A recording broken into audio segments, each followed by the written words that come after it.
हो गया खरी हो हमर यार मनावा तो एक बेर बात कर लगे।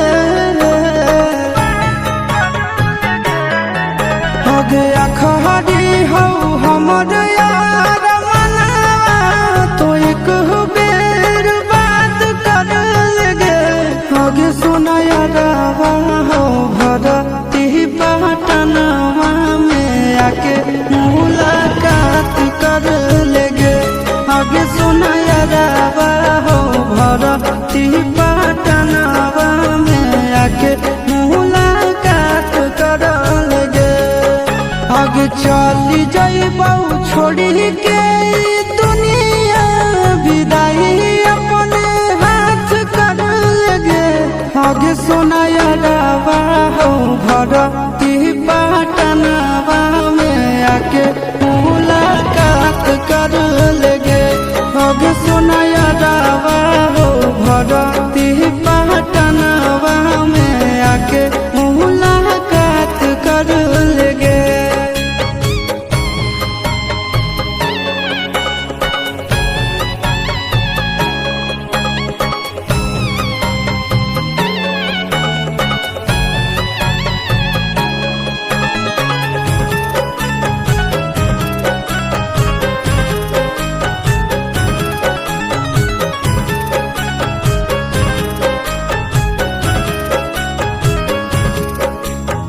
मरे घर पनिया पिलाई दे है जान गे।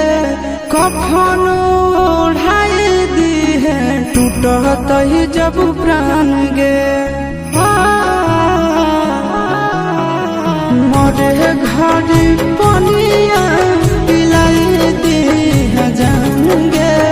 कफन ओढ़ाई दी है टूटत ही जब प्राण गे। हगे हमारा से तोरा जाती प्यार होता भेंट साक्षात कर लगे।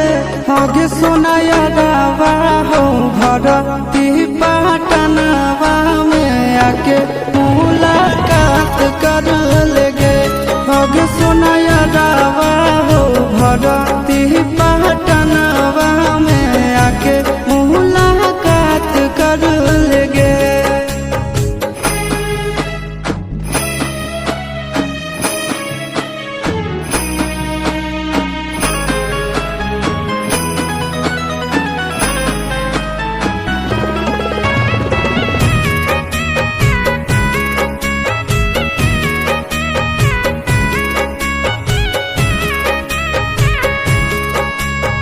डॉक्टर जवाब दिल के बुलावा मौत के।